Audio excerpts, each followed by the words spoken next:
Question 5, or lesson 5, calculated measures of center and variability. How much things vary? Measures of center, mean, median. We've already been doing that. How we can measure the center of things. So true or false, and explain why. Mira, number 1.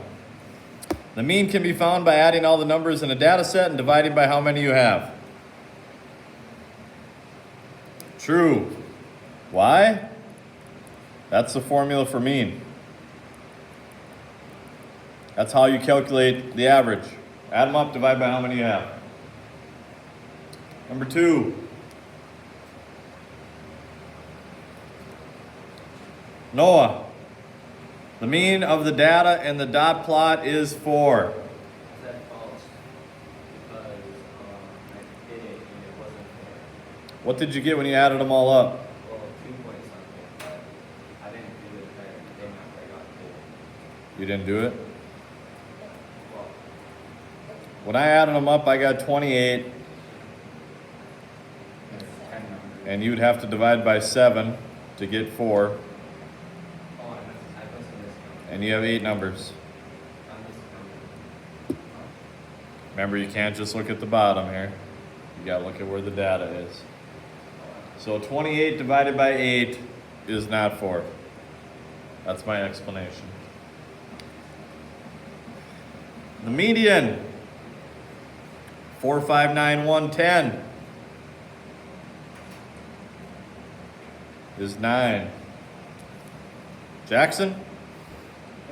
Huh? I can't hear you. Yep, no. True, false? False. False. What do you mean? 9's right in the middle. Wait, I mean true. Oh, true. I have true written down. I have true written down. Georgia.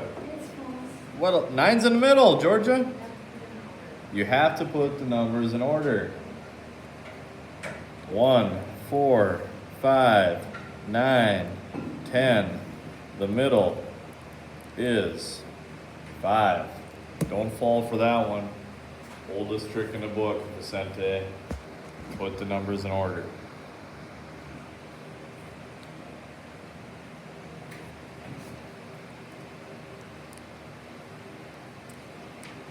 Question number 4, the median is 3.5.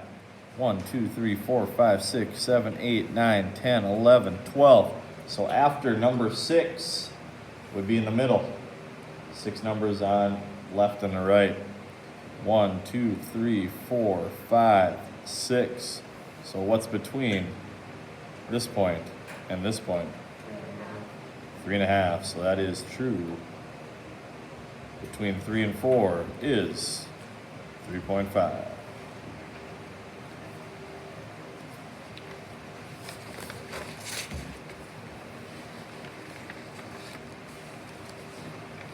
All right, question 2.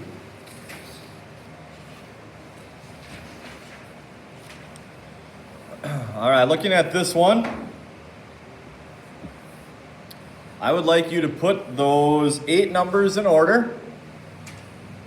See if you can find the median, Q1, and Q3.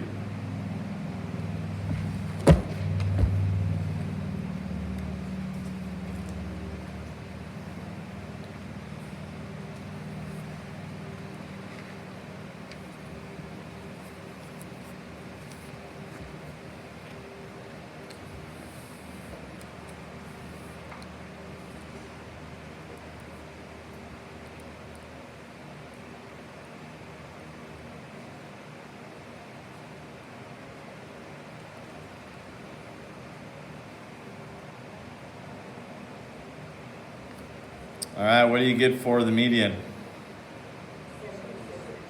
76.5.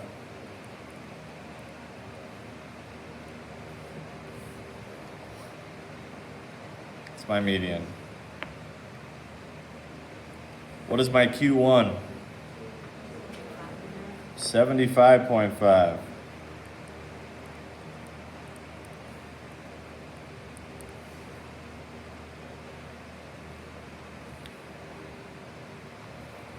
Q3, 78.5.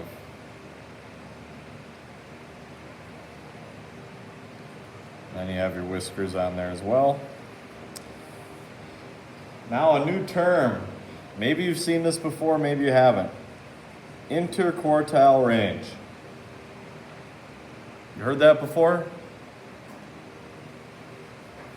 Sometimes it's abbreviated IQR.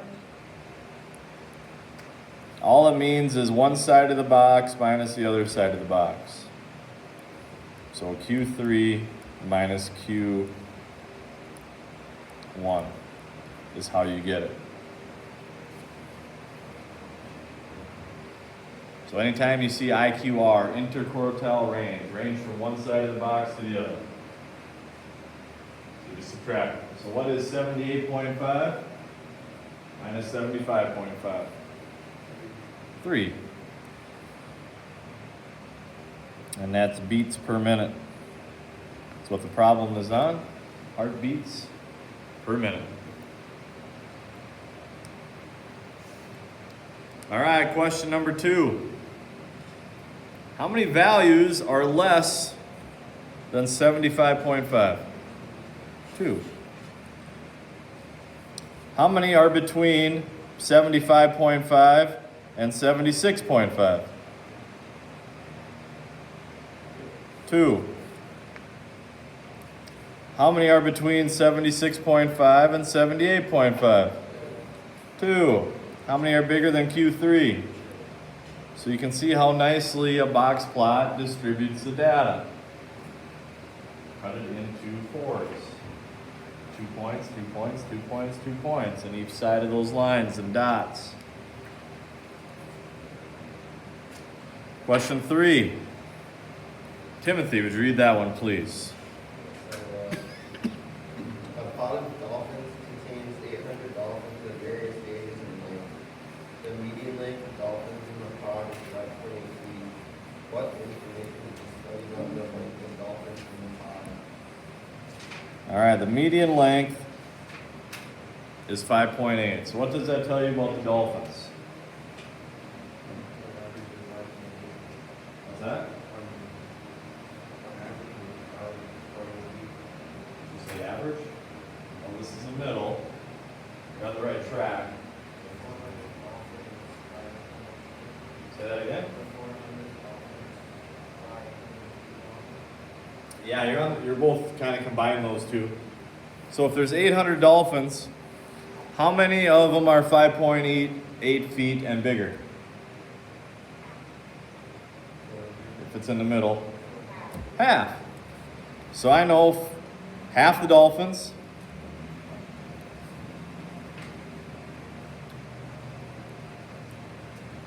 are greater than or equal to 5.8 feet, larger. What else do I know? Half of them are smaller. Less than or equal to 5.8 feet. That's what's nice about the middle. Half are bigger, half are smaller. That is different than average. This is in the middle.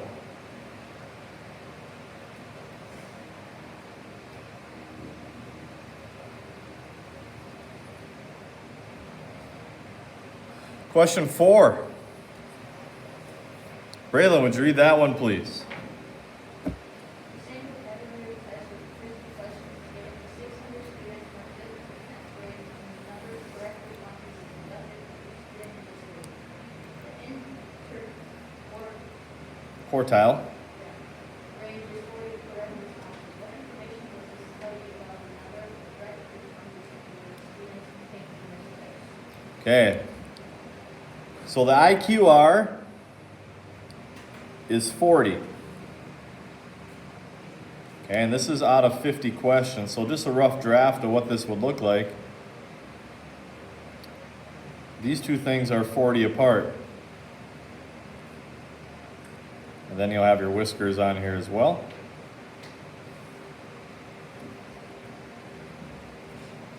So with an IQR of 40 and there's only 50 questions, what do you think that tells us about our scores? Do you think our scores were really close together? Or do you think they were pretty spread out? Spread out. What term have we talked about where things are really spread out? Starts with a V. What? Varies. High variability. Which just means a wide range of scores. So the bigger the box is, the more varied everybody in the class is.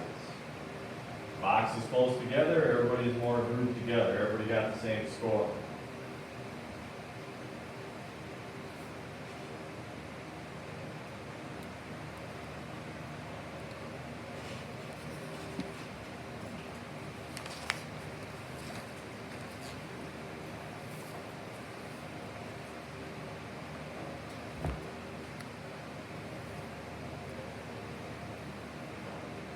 All right, bottom of page 36. Calculate the MAD.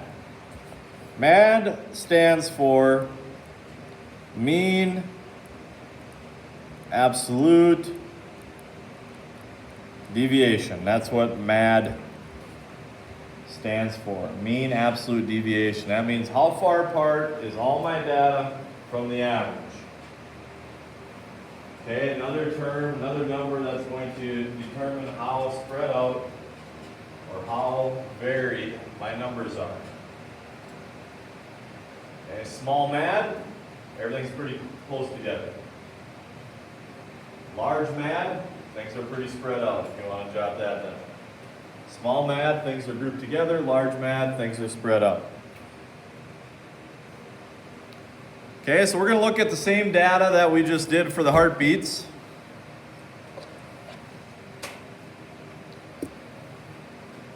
And it says maybe a table will be helpful to you. Well, I need to figure out the average. So if you have a calculator, otherwise use your iPad, tell me the average of those 8 heartbeats. You can use the calculator app on your iPad, or Desmos is fine as well.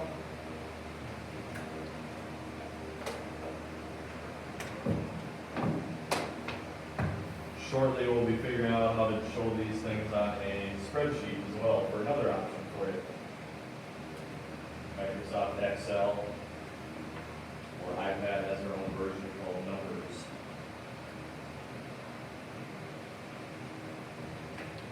So remember to get average, add them up, divide by how many numbers you have.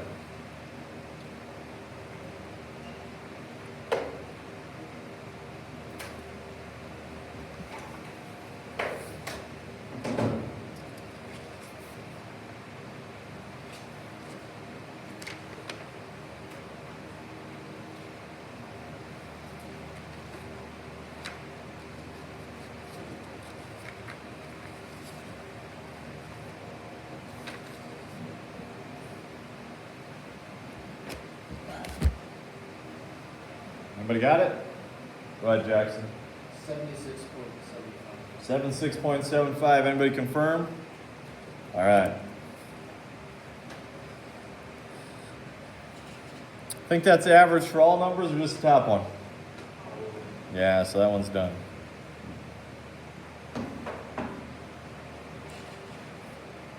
So you can write them all in there or just place them there. Now, deviation. Does anybody know what the term deviation or deviate means? Okay, it's how far apart you are away from something. Okay, if I'm going on a trip and I deviate from the road I want to be on, I veered off, went the opposite direction. So deviation means how far away am I from the mean? Distance from mean. So I'm going to take my number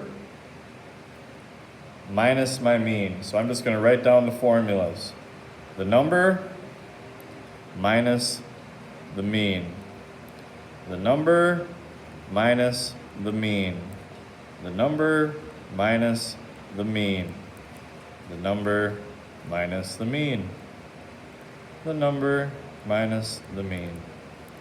The number minus the mean. Hopefully you see a pattern.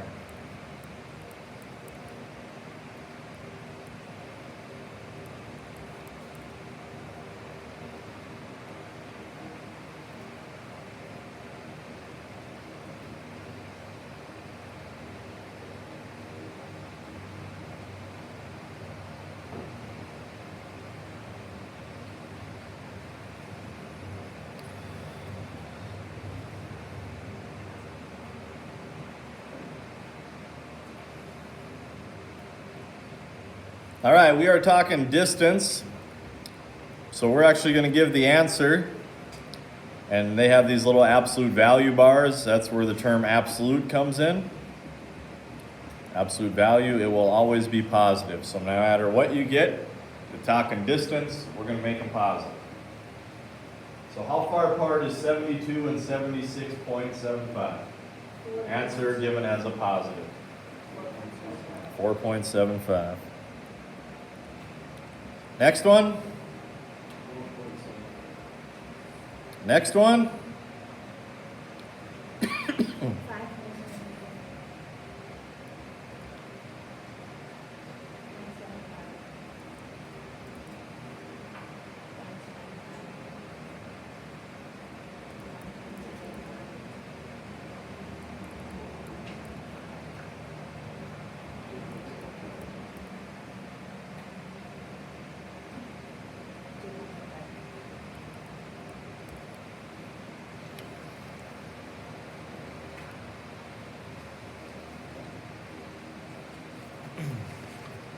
'Does everybody agree with all those answers?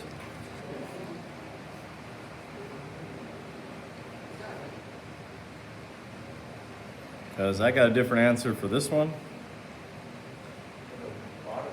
this one, this one, this one. Oh, 4.25. 0.25. I mean, you have a calculator, right? So that is an option. If I have $81 and I spend $76.75, I have, what's that? That should be 4.25. Okay, don't get the subtracting part wrong here, guys. How about this one?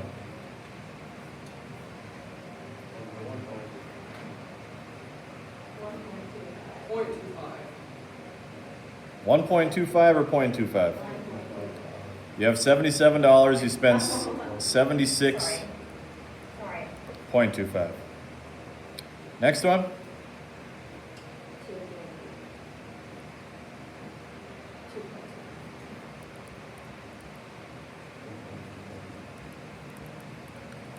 Yeah.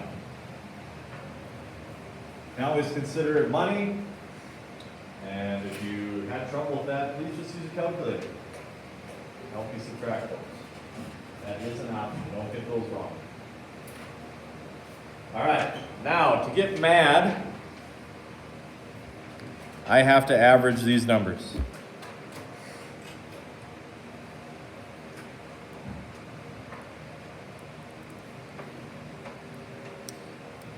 Okay, that's why it's called mean absolute deviation. I'm taking the mean of these positive numbers. So add them up, divide by 8. That will be my math.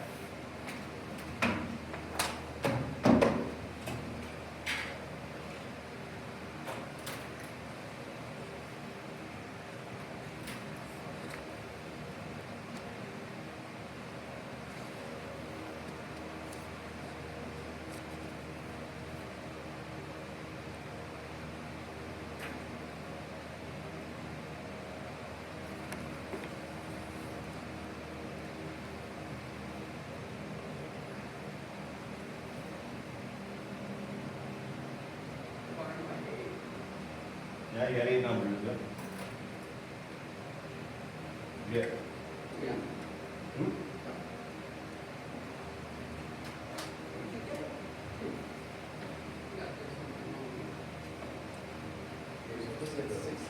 Now when you add them up, you should get 16. All right, let's check it. 4.75, 1.75, 4.25, 0.75, 0.75, 0.25.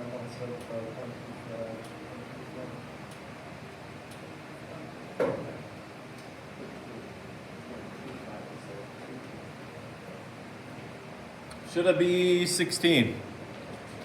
Oh, I know what you did. Can I see that? Yeah. It's a common mistake. If you got this answer, what's wrong with this? All the numbers in there are correct. 1.25. Yeah, so remember order of operations, your calculator is going to divide first. Okay, so your calculator is doing this, and then it's adding all those numbers to it. So you'd have to hit enter after you added, and then divide by 8. That's what you did wrong. All your numbers were right. Or you put it in parentheses. Okay, when you add them up, you should get 16 divided by 2. You're mad. Or 16 divided by 8. You're mad is 2. All right, so if I asked you for a formula to calculate MAD, what did we do? What was the first step?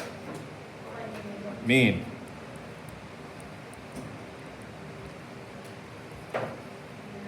Second step? Yeah, distance away from mean.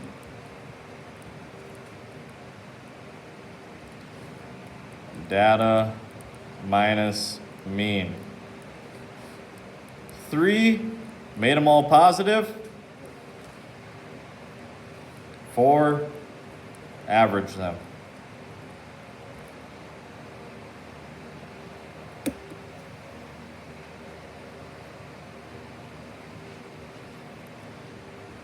All right, question number 2 on page 37. For another data set, all the values are either 3 above or 3 below the mean. Is that enough information to calculate the MAD? If so, let's calculate it. If not, what are we missing?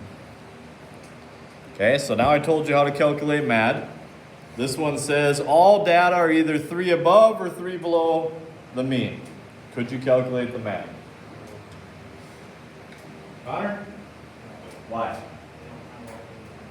Yeah, you don't know exactly where the points are. You have to know exact placements of the data.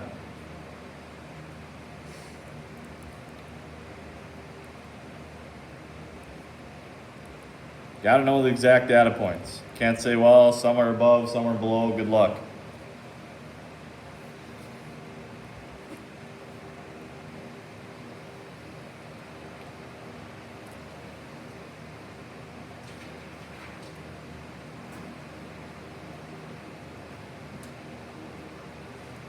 Several pennies are placed along a meter stick, and the position in centimeters of each penny is recorded.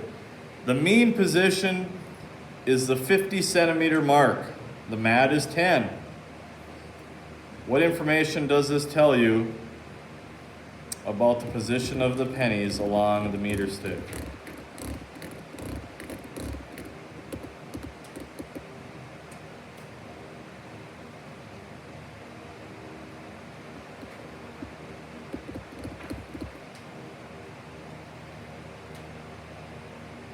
Well, how long is a meter? What? 100 something, not millimeters. 100 centimeters. So the average is 50. So if I put pennies on a meter stick and half of them, or the average is the middle, what's that tell you about the pennies?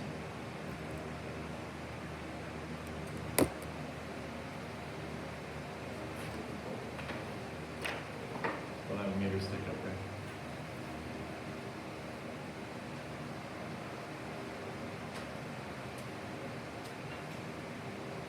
there. Okay, here's a meter stick. I'm laying pennies on here, and the average is 50.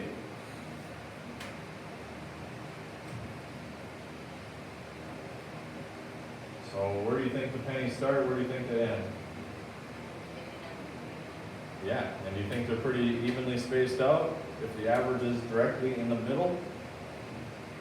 Yeah.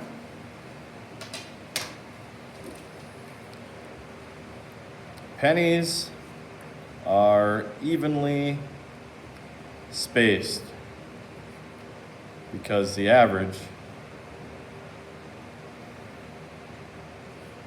is exactly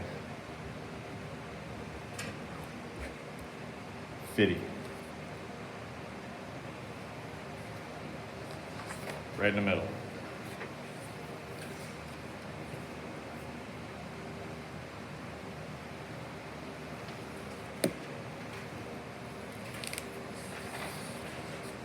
All right, we are going to skip the Are You Ready today. Again, 2 new terms to note. The MAD, mean absolute deviation, we wrote down the formula to that. And the IQR.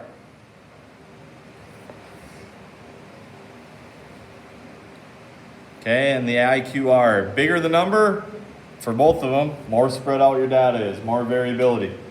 Smaller the number, more grouped things are. So 2 things to help determine how good your data is. All right, pop quiz from yesterday before we end today. Caleb, give me one of the distributions we talked about yesterday. Bimodal. No looking. Calling somebody else. Georgia. Something besides bimodal. Bell shape. That's 2. Calling somebody. No peeking. Oh, maybe not wet. Huh? Maybe not wet. What? I don't know. Pick somebody else. Give me your, Oh, it does start with an S. There's actually 2 of them that start with an S.